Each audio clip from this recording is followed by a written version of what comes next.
What's up? Welcome back to Nowstalgia. Dave here with a review of Avatar, Fire and Ash, the new science fiction film from James Cameron. Of course, the third film in the Avatar series. Of course, following the original Avatar back in 2009 and Avatar The Way of Water only 3 years ago in 2022. Of course, a 13-year gap between films 1 and 2 to a 3-year gap between films 2 and 3. We're definitely in uncharted territory in terms of the staying power of this franchise given the short turnaround. And of course, the original Avatar being the highest grossing film of all time, sans inflation. People know that by now, but Avatar The Way of Water is also, depending on how you'd want to define it, the most financially successful sequel ever because it's the third highest grossing movie of all time, $2.34 billion worldwide, including $688 domestic. Just an absolute force at the box office. And we'll talk more about the box office at the end here. It is notable though that Avatar Fire and Ash was shot concurrently with Avatar The Way of Water, and actually in fact 25% of Avatar 4 was also shot at this time, even though technically Avatar 4, whatever it would be titled, is not officially greenlit despite having a release date set for December 2029. And the future of this franchise on the big screen, at least with James Cameron at the helm, is still up in the air, still TBD. Cameron has openly said that they're going to wait and see how Fire and Ash performs financially, but also he might actually, given his age, be more willing to pass the baton to his successors in this regard. And if this does end up being the final Avatar film, or at least the final Avatar film from James Cameron, I will be satisfied, and I'll get into all the reasons why for that. I would be curious if this is a franchise that realistically could be passed off, given just how innovative the creation of these movies has been. James Cameron, throughout his entire career, has continued to push filmmaking forward, and basically every landmark film he's made, and of course there's so many of those, has done something really significant in terms of new development, right? And the Avatar films, in terms of what they've done with motion capture technology, what they've done with underwater filmmaking and picture capture, has just been really incredible stuff. And his experimentations with high frame rate with these most recent two Avatar movies is also pretty significant and a sign of things to come. Ultimately, the legacy of these movies in terms of filmmaking is just as established as their financial dominance, despite the ongoing amusing conversation we continue to see online about whether people actually care about this franchise. I do find that a bit rote at this point, given that Pandora is a successful aspect of Disney's Animal Kingdom at this point, and the fact that these movies make a ton of money because people want to see them. And we'll get into the box office in a bit. What's also significant about Avatar Fire and Ash is it's James Cameron's second sequel, right? Of course, he's responsible for two of the greatest sequels ever in Aliens and Terminator 2 Judgment Day, and of course already has made the most financially successful sequel ever with The Way of Water. But now you're here with another sequel to Avatar and Fire and Ash, and this is just simply new ground for James Cameron. And unfortunately, this new ground has not been witnessed by producer John Landau, who was a massive force in the creation of this franchise and his work with Cameron. He passed away recently. Avatar Fire and Ash is the most direct and iterative sequel that James Cameron has ever made. This film feels more like Avatar The Way of Water 2 than necessarily Avatar 3. The film does not break as much ground in terms of its action filmmaking, its technological advancements as its predecessor, but I still found Fire and Ash really satisfying as the conclusion of this 3-film arc,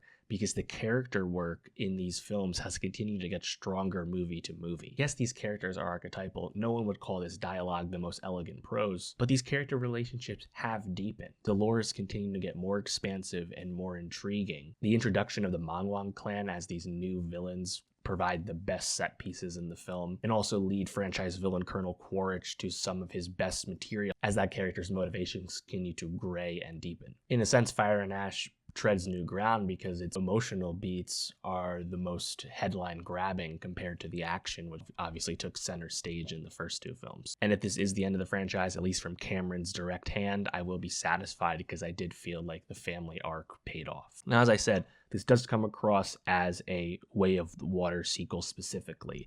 Now, in the marketing, in the trailers, I was almost thinking that we would be spending more time in a new realm of Pandora, basically the Ash land, right, where this clan lives at the foot of a volcano. We learn that the Mangwan clan has rejected Awa because they feel betrayed by the Great Mother after a volcano, tore up their village. Understandable, I guess you could say, right? And in their place now, they're this fire-loving clan, very hedonistic. They do sacrifices. They do drugs, right? They make kamikaze runs when they're attacking caravans in the sky. Definitely come across as a distinct people once again in terms of the various tribes of the Na'vi, right? Just like the Metakaina water people were really established as a distinct culture in the second film. I think the Magwan clan definitely makes a great impression in Fire and Ash. I was just expecting to spend more time in this ashy area, but actually we spend a lot of time in the ocean still. We're still very much seabound in this movie, and plenty of inland and forest stuff as well. I just wasn't necessarily expecting that. In terms of some of the character beats, right? I think right away the film is very much informed by the events of Way of Water, where the Sully family is heartbroken at the loss of Neteyam, of course, the eldest son who was killed at the end of Way of Water in that, classic massive battle scene. Right? That was so spellbinding in the end of Way of Water. And I thought the loss of Neteyam in Way of Water worked really well in terms of having emotional depth, also really helping complete this Loak arc that really is so central to how Way of Water goes. Of course, Loak, the younger son, but that's picked right back up with Fire and Ash, right, where Jake and Neytiri are grieving in different ways. Jake has been established since that second movie as not the most expressive father, someone who has a hard time connecting with his children when it's not in a mission-oriented, I'm a Marine type setting. Meanwhile, Neytiri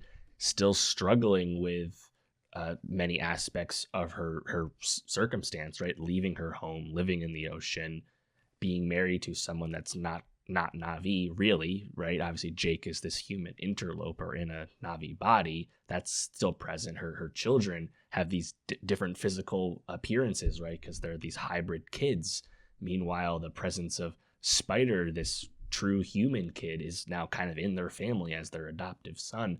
She's struggling with that, and her faith in Awa becomes a bit of a point of conflict between her and Jake, as they don't necessarily see eye to eye in all those things because of their different backgrounds. I think a lot of that stuff is pretty strong. Now, is it like, again, is the dialogue as like emotionally rich as you want it to be? No, that's not really the Cameron way, but I like that stuff. I think they don't rush ahead of that, and Jake's continued toughness on Loak is picked up from the second movie. And when he finally does tell Loak at the end of Fire and Ash that he's proud of his son and what he's done, it actually lands because it's been such a long time coming. I really like that stuff. Now, on the other side of the coin, Loak has a lot less to do in Fire and Ash than he did in Way of Water, and what he does have to do is a bit rehashy of the stuff he was doing in Way of Water. It's a lot of similar stuff at sea, right? His relationship with the Tolkun whale Paya Khan. A lot of that stuff's kind of redone. He doesn't have a whole lot of really new material versus his teen angst arc in Way of Water as the second son, the not as competent, the not as most outwardly loved son.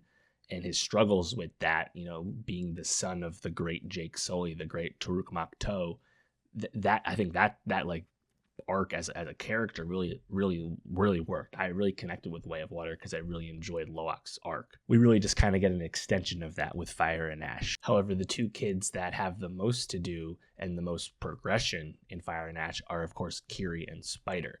And we'll start with Kiri first because I think that's a little bit of a quicker discussion, but Kiri, of course, the immaculately conceived child that was not a birth child of Jake and Neytiri, but seemingly born out of Sigourney Weaver's character after she passed away at the end of the first movie. And it's established in Way of Water that she has this deeper connection with Awa when she connects, to the spirit world, but it's very risky to her because she has these seizures. She cannot control what she's doing. But there's clearly something more there, even if it's not really definable. I think they do a good job in Fire and Ash of picking up those threads that are pretty well seated in Way of Water and taking them forward, right? Where this is a character that obviously is very untapped and perhaps very convenient Deus Ex Kyrie in parts of Fire and Ash. But I think they've done the work to like have that progress to where it does in this movie. So when she is able to greater attune with the help of others, right? She can't do it alone, but once that actually happens, I do think a lot of that's paid off, even if like, it's very like overtly like Jesus Messiah type metaphor stuff. But the star of the show in Fire and Ash, and I think this will be a surprise to many people. I did expect it because I remember hearing past comments when Way of Water came out. They said that Spider was a big part of what's to come.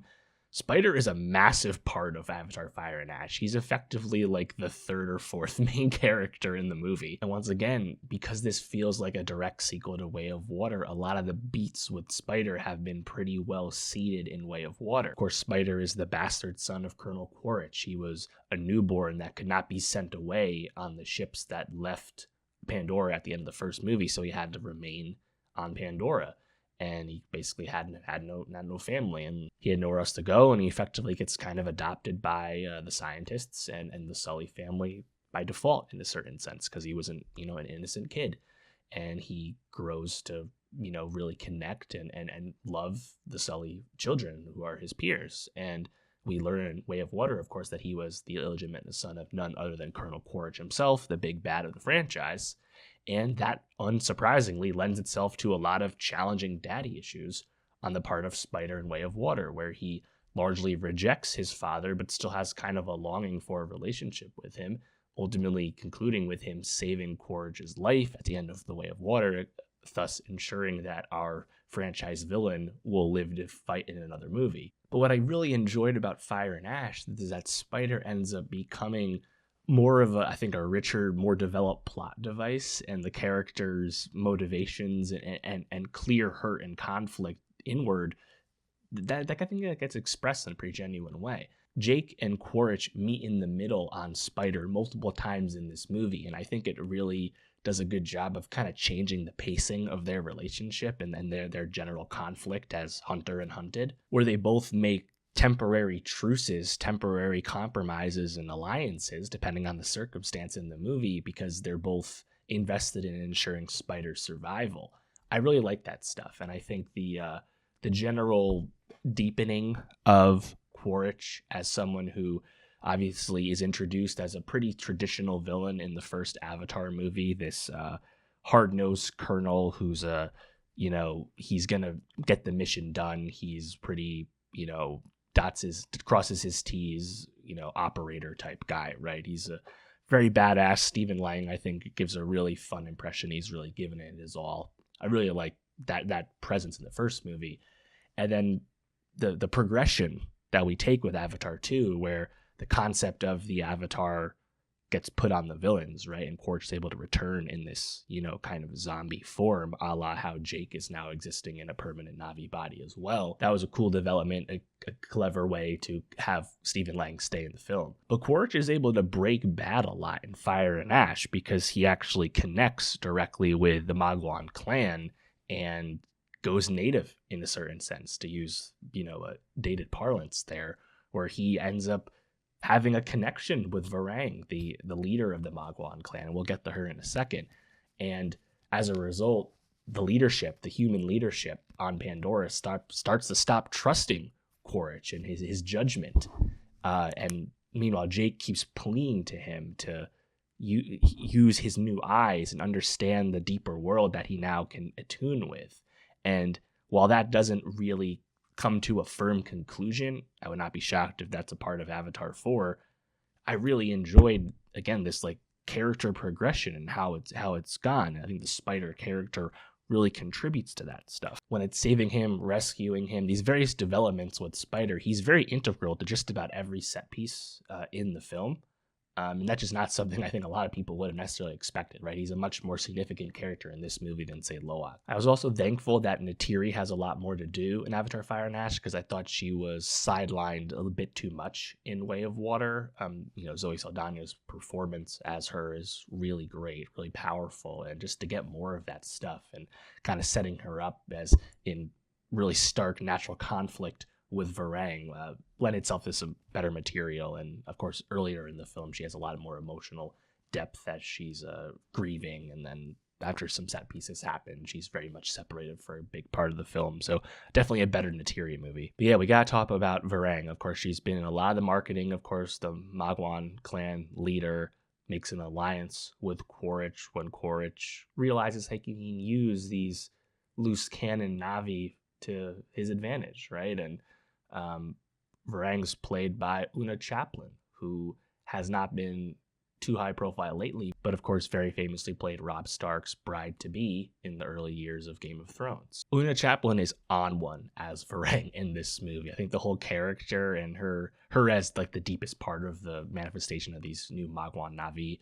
really works, because she's just cracking, like she's doing drugs. She's making people do drugs. She's also weaponizing the Navi Q, their tail that can connect with the world, connect with other Navi. She's weaponizing that and using that to overpower people. And her and Quaritch basically connect on this kind of power kink. And I think you could definitely take this in a lot of more X-rated directions in terms of like Dom-sub relationships and things like that.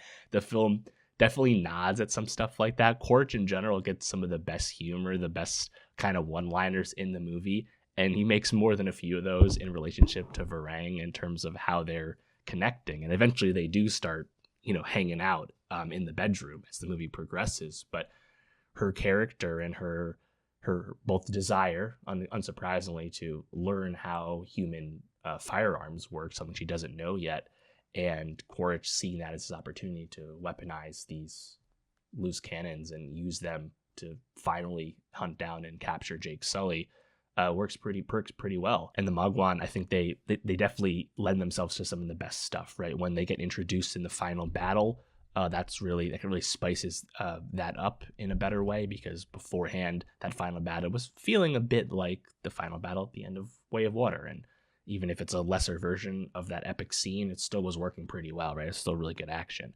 But their introduction directly when they attack this air caravan group that the Sully family is riding with to take Spider away and give him back to the high camp to keep him more safe and get him out of the family to, ease Natiri. That like caravan attack sequence in the sky when they're obviously lighting fire and effing shit up, that was really good introduction to them. I think that was a great set piece. Visually in general, the caravan was really awesome. I like just about everything with the Magwan. I frankly was just expecting to get a bit more. But of course, right away, we're off to the races with Spider being a big part of stuff, right? Early on, it's his, oxygen mask needing to recharge, and he almost suffocates to death in his sleep when they're at home. And that kind of leads Jake to be more motivated to bring Spider away so he doesn't have to live in a mask 24/7, right? Then when the Raiders attack and everyone's separated and everything's gone to miss and Natiri's wounded and missing and Jake has lost track of his kids because Loak, unsurprisingly, has gone a bit rogue despite direction, they're in a race against the clock because Spider can't breathe and his mask is beeping that it's running out of charge and all that stuff, right? I like that tension. And then I was not expecting what was coming next, where Via Kiri, in her, just powerful, unexplainable connection to Awa, she's able to basically imbue Spider with the ability to breathe the air of Pandora, despite him being 100% human.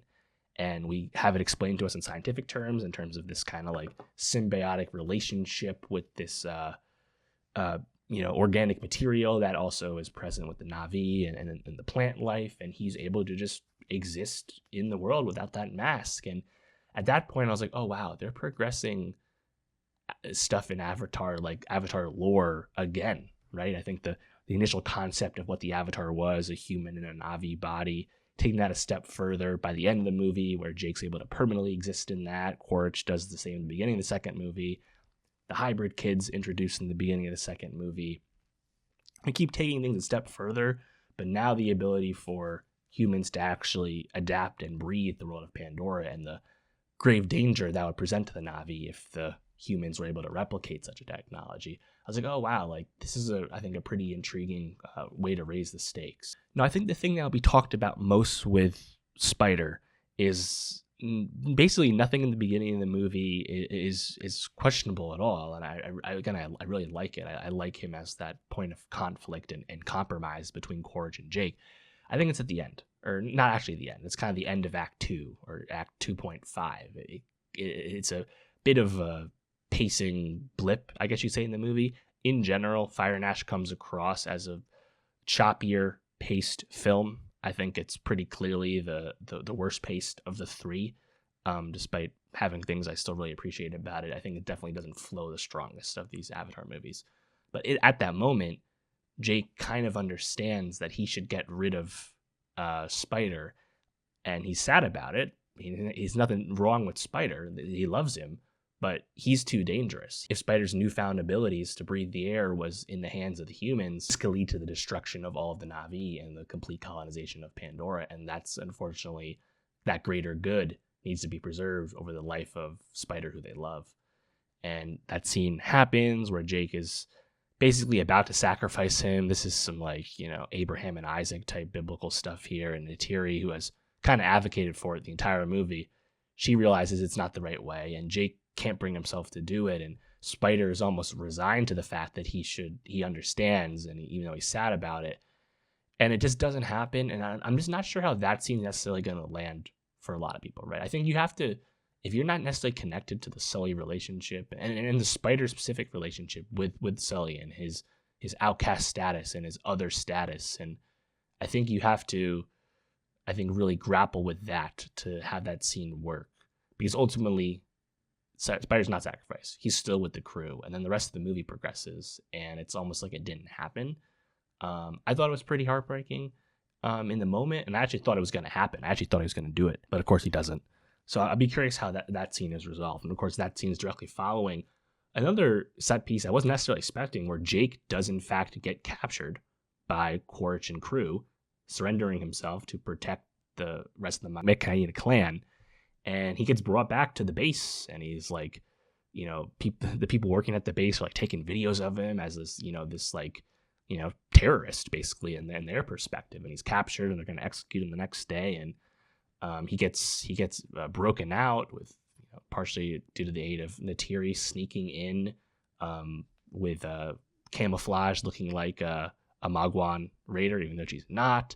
And of course, the marine biologist character, I forget his name, who's introduced in Way of Water, he has protested enough and realizes he needs to do more, and effectively helps break Jake out of his public cell. Meanwhile, Spider has already been brought back with Jake, and he has a part to play as well. But that was a pretty cool sequence, right? The kind of prison break sequence. Nothing you haven't seen before, but I enjoyed it. In terms of the very end, the film definitely leaves things open, right? Varang is not killed, and Quaritch, after having the upper hand once again, as he has all the Sullys have basically showed up, and he's very outnumbered, and he decides that he's never gonna get Spider to join him, right? And he, rather than continue to fight after him and Jake have messed each other up plenty at that point, he jumps off the platform they're on, descending into this kind of fiery magnetic field abyss, which is a pretty cool visual. And you can interpret that as him dying, or you can interpret this as some Darth Maul type shit where he will come back, or he didn't actually fall and then completely kill himself. They left it open, I think, smartly once again. But yeah, I think it was a pretty satisfying place for the film to conclude. Watching Kiri connect with the water and go underwater and connect with Awa and run the risk, but then be helped by Spider and be helped by young Took, who basically has nothing to do in the movie once again, except being a plot device when she gets captured. They're able to guide Kiri through and connect with Awa, and we literally see her mother goddess, female visage at one point. But then that leads to these violent squid monsters that had previously attacked Loak become allies and just wreck shop on the humans and turn the tide after the Magwan had really tilted this battle in favor of the bad guys. It's just pretty cool to watch, I just enjoy the action of it. I enjoy the lore progression as it happens. So I plan to see the film again. I was able to see it in 3D laser IMAX, basically the best format we have here. I didn't really notice the high frame rate stuff, and it pops in and out. I know some people have more of a problem with it. I didn't really notice it to me. I think in general, just it's such an impressive film with the scale and scope of premium large format, specifically IMAX, because this film is shot for that format. And the 3D, of course, like the previous Avatar movies, is just completely unparalleled. It's so seamless. It doesn't get in the way. It's the best way to watch the movie. And 3D, maybe 3D is untapped, but no one's really making it genuinely and as sophisticated as Cameron and crew have been when making Avatar. But it worked really well once again. Some cool things. I mean, I want to shout out the Tulkun in this movie, who are able to be convinced that they need to be violent once again. Paya Khan has a lot less to do in this movie. He's almost, in a sense, like big boyed, because we see like the matriarch, the council leaders of the Tulkun, these massive, gigantic whales that are decked out with like cool jewelry and stuff. I think we like the Tulkun in general. A lot of the Tulkun stuff that was pretty rehashy from the second movie. But it was cool to see them in council, like all like above the water. I thought that was pretty fun. Kate Winslet's character, who's in the second movie, but doesn't have really anything to do in the second movie. She has more to do in this movie, but ultimately kind of boils down to a little bit of her interactions with Neytiri, and then ultimately dying in the battle, but being able to give birth to the kid she's been carrying this entire time. One of her kids, the Prince kids from the Medcaina clan, he gets killed in the final battle, and there's not a lot of mourning for him either. That's tough.